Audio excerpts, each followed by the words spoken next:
Terima kasih Anda masih bersama kami di Kompas Siang. Saudara, bersama saya Yan Rahman. Saudara, kasus pembunuhan terhadap Vina dan Eki oleh geng motor di Cirebon, Jawa Barat hingga saat ini masih menjadi sorotan publik. Kuasa hukum 8 terpidana yang telah divonis dalam kasus ini mengungkap sederet kejanggalan dalam penanganan perkara ini. Kepada seluruh warga negara Indonesia agar jangan membuat kami lebih sakit. Eki adalah anak kandung kami yang mana menjadi korban daripada kelompok-kelompok yang kejam. 8 tahun bergulir, kasus pembunuhan Vina dan Eki oleh geng motor di Cirebon, Jawa Barat masih meninggalkan teka-teki. 3 kuasa hukum dari 8 terpidana kasus ini kini mulai buka suara. Mereka yakin 8 orang terpidana yang divonis hukuman kurungan penjara seumur hidup bukanlah pelaku pembunuhan. Para kuasa hukum menyebut ada kejanggalan dalam penanganan kasus ini oleh pihak kepolisian. Mulai dari kejanggalan perbedaan kronologi hingga perbedaan antara tuntutan di persidangan dengan hasil visum dan otopsi dari dokter forensik. Kami semua punya keyakinan bukan terdakwa yang ada di dalamnya, bukan pelakunya. Ada salah tangkap atau gimana? Kalau kami yakin bukan pelakunya, silahkan dianalogikan sendiri, disimpulkan sendiri. Dari tuntutan dan hasil visum aja sudah sangat jauh berbeda. Faktanya dalam tuntutan korban meninggal karena tusukan di dada, di dan perut. Tetapi dari hasil visum maupun otopsi tidak ada luka akibat tusukan benda tajam. Fakta kedua, pakaian yang dikenakan korban yang dijembreng di persidangan itu masih utuh ya Pak. Tidak ada bekas bolong tusukan samurai yang disebut di dalam tuntutan samurai pendek dan samurai panjang. Kuasa hukum 8 terpidana juga angkat bicara soal temuan sperma di tubuh almarhumah Vina. Mereka menyayangkan pihak kepolisian dan dokter forensik tak bisa mengungkap siapa pemilik sperma tersebut. Bahkan, persidangan kasus pembunuhan Vina dan Eki sama sekali tak pernah membahas soal pemerkosaan. Kalau dari hasil otopsi, hasil pada saat ini bukan hasil otopsi, hasil ketika pertama kali datang ya, ditemukan sperma. Cuman tidak juga dapat dijelaskan sperma itu milik siapa. Dokter juga tidak bisa menjelaskan itu. Kalau otopsi ada pemerkosaan atau apa hasil yang di dalam persidangan tidak pernah bercerita masalah pemerkosaan ya Pak. Ingat nggak Pak? Di dalam dakwaan. Di dalam dakwaan tidak ada masalah pemerkosaan. Sementara itu, pasca penetapan DPO 3 buron kasus pembunuhan Vina dan Eki, Kepala Desa Banjarwangunan menemukan 24 nama yang sama setelah 5 hari penelusuran.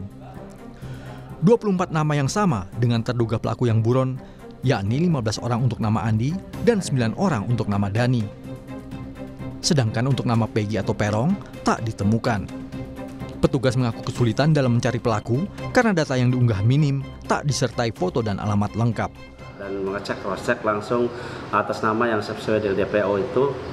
Satu yang pertama itu Peggy itu nggak ada cross-checknya di sini. Dan Andi, ada nama Andi itu hampir 15 orang dan sudah di cross-check tidak ada terbukti bahwa yang sesuai dari DPO itu tidak ada terbukti. Dan yang terakhir Dani di kami ada data 9 orang. Di atas cross-check, hasil cross-check langsung lapangan dan hasilnya 0 juga, nggak ada. Satu terpidana kasus pembunuhan Vina dan Eki, Saka Tatal yang telah bebas 2020 lalu dalam program Sapa Indonesia menceritakan saat dirinya ditangkap. Saat itu dia masih berusia 15 tahun. Di kantor polisi, dirinya diperlakukan tidak manusiawi dan dipaksa mengaku terlibat kasus pembunuhan Vina dan Eki. Dikasihin, udah ada polisi, saya nyamperin. Saya nyamperin, tiba-tiba langsung ditangkap tanpa penjelasan apapun. Langsung dibawa. Tanpa ada pemberitahuan apa kepada informasi kepada Saka? Nggak ada sama sekali. Lalu di kantor polisi, apa yang ditanyakan kepada Saka? Langsung dibawa ke kantor polisi, entah ruangan apa itu, disatuin. Lalu habis disatuin ada kekerasan sedikit, habis kekerasan ada juga yang dipisah, sama dipukulin juga. Sebelumnya, ayah Eki, Ibtu Rudiana, menyatakan dirinya telah berusaha keras untuk mengungkap kasus ini. Saat ini, Barreskrim Polri telah memberikan petunjuk dan arahan pada Polda Jawa Barat demi tuntasnya kasus pembunuhan Vina dan Eki yang terjadi sejak 2016 silam. Tim Liputan, Kompas TV.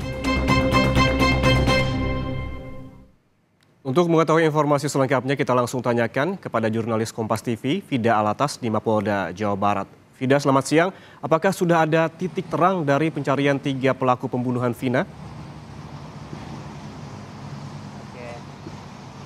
Ya, selamat siang Yan dan juga saudara. Kalau dari pihak kepolisian Polda Jabar, utamanya pihak penyidik ini terus mendalami kasus ini, utamanya adalah terkait dugaan adanya 3 pelaku lainnya yang saat ini masih dalam status buron yang diduga terlibat dalam kasus pembunuhan dan juga dugaan ruda paksa Vina Cirebon yang terjadi 8 tahun lalu.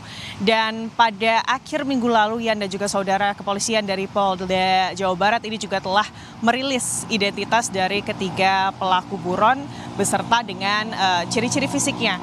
Namun yang terus disebut-sebut oleh pihak kepolisian atau polisi terkait dengan tantangan atau mungkin kendala dari penyelidikan kasus ini adalah masalah terbatasnya data yang bisa kemudian ditelusuri oleh pihak kepolisian terkait ketiga buron tersebut. Karena memang, Yan dan juga saudara, berdasarkan keterangan dari pihak kepolisian, ketiga nama buron tersebut ini masih merupakan informasi yang samar. Pasalnya, ketiga nama ini ditetapkan oleh pihak kepolisian berdasarkan keterangan dari pelaku atau 8 tersangka yang saat itu diperiksa, yang ke-8 tersangka ini juga telah menjadi terpidana dari kasus pembunuhan dan juga dugaan ruda paksa Vina Cirebon ini, Yan dan juga saudara, pada 2017 lalu. Dan keterangan ini atau keterangan yang menyebutkan bahwa adanya 3 pelaku lainnya dalam kasus pembunuhan dan juga dugaan ruda paksa Vina Cirebon ini telah dicabut oleh ke-8 tersangka dari BAP yang diberikan begitu ya kepada pihak kepolisian saat mereka kemudian kembali diperiksa di Polda Jabar. Dan Ian dan juga saudara, kalau kita melihat semakin ke sini sebetulnya makin banyak pertanyaan dan juga teka-teki dari kasus Vina Cirebon, di mana ada sejumlah informasi dan juga fakta-fakta baru yang menyeruak begitu ya ke publik, di mana tadi juga sudah disebutkan fakta-fakta persidangan terkait adanya dugaan kejanggalan dalam persidangan dari kasus pembunuhan Vina Cirebon ini oleh kuasa hukum salah satu terpidana, lalu juga adanya dugaan salah tangkap yang dilakukan oleh pihak kepolisian yang dilayangkan oleh salah satu terpidana yang saat itu memang masih di bawah umur, Saka Tatal, yang saat ini atau sejak tahun 2020 lalu sudah dibebaskan begitu ya, Yan dan juga saudara. Dan inilah juga yang tentunya diharapkan dapat menjadi pertimbangan juga dari pihak kepolisian untuk kemudian penanganan penyelidikan kasus ini, Yan. Ya, sejumlah upaya dilakukan oleh polisi termasuk dengan menyebarkan biodata dan juga profil ketiga pelaku, dan juga ada upaya ataupun desakan dari keluarga agar polisi ini serius menyelesaikan kasus ini. Terima kasih jurnalis Kompas TV Fida Alatas melaporkan langsung dari Mapolda, Jawa Barat.